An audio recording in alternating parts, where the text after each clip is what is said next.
আর এখন বলছেন যে নির্বাচনের সঙ্গে রাখবে সংস্কার এবং বিচার।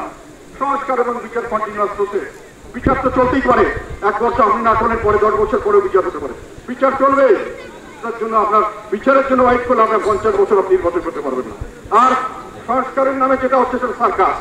ভালো জ্ঞানীগুণী ব্যক্তি ওনারা সংস্কারের কথা বলছেন, আমি খারাপ মনে করি না, কিন্তু ওনারা দেশের রাজনীতি পরিপ্রেক্ষিতে, দেশের আইন রাজনীতি সংস্কৃতি ইতিহাস, মানুষে কোনটা গ্রহণ করবে কোনটা কতটুকু গ্রহণ করবে ওনারা জানেন না। কিভাবে সরকার চলে এটা ওনাদের ধারণা নেই। ওনারা থিওরিটিক্যাল বেসিসে কিছু করছেন এবং সেটা একটাও সংস্কার জনগণ গ্রহণ করে নাই।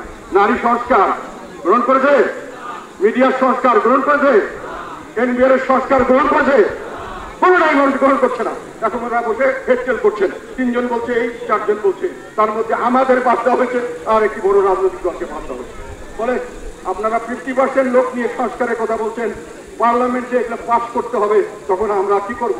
আমরা কি আপনাদের এই সংস্কারগুলো পাস করব? কাজে এই সংস্কার নিয়ে একটা সরকার সকলের উদ্দেশ্য একতরফা একটা নির্বাচন করে যাওয়া, যার জন্য আমি বারংবার বলেছি, আমি আওয়ামী লীগের আমলে বলেছিলাম বিএনপিকে এবং জামাতকে বাদ দিয়ে নির্বাচন করবেন না। এই নির্বাচন অবাধ সুষ্ঠু হবে না। অবাধ অর্থ হলো সকল লোক ভোট দিতে যেতে পারবে, অবাধ অর্থ হলো সকল লোক ইলেকশনে দাঁড়াতে পারবে, আমার ক্যান্ডিডেট দাঁড়াবে, আমি ভোট দেবো, একজন ভোট দেবো, আমার ক্যান্ডিডেটকে আপনি বাধা দিতে পারবেন না। এটাই হলো অবাধ। কিন্তু এই সকলকে নির্বাচন করতে হবে। আপনি আওয়ামী লীগকে এখন ভয় করছেন হয়তো, আমি আওয়ামী লীগের পক্ষের লোক নই, আওয়ামী লীগ এখন আদামরা একটা অবস্থানে আছে, সেটাকে পর্যন্ত আপনি ফেস করতে ভয় করছেন। তাহলে আপনার কি রাজনৈতিক যোগ্যতা, কি রাজনৈতিক আপনার শক্তি আমি তো বুঝতে পারি না। বলেন আসেন আমরা ইলেকশন করি, কয়জন পাস করে কনফিডেন্স দেখে রেখে দেবো, নর্মাল ইলেকশন করেন।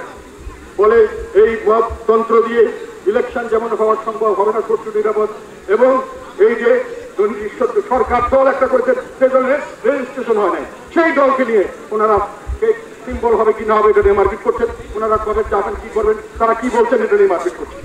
তাদের এখন পর্যন্ত রেজিস্ট্রেশন হয় না। আমরা রেজিস্টার্ড দল, আমাদের কোনোভাবে ব্যান করা হয়নি, আমাদেরকে কোনোখানে খবর সমাজ করতে দেওয়া হয় না, রোডিং মিছিল করতে দেওয়া হয় না, আমাদেরকে বিভিন্ন ব্যাপার। এখন আমাদের মিটিংয়ের জন্য পাশে আর্মিরা গার্ড দিচ্ছে, আর্মিরা আমাদেরকে প্রোটেকশন দিচ্ছে। আমরা একটি বৈধ রাজনৈতিক দল, আমাদের রেকর্ড কোনো খারাপ নেই, কোনোখানে আমরা কোনো সন্ত্রাস করি নাই, চাঁদাবাদী, টেন্ডারবাদী, খুন, দখলবাদী কিছু করি নাই।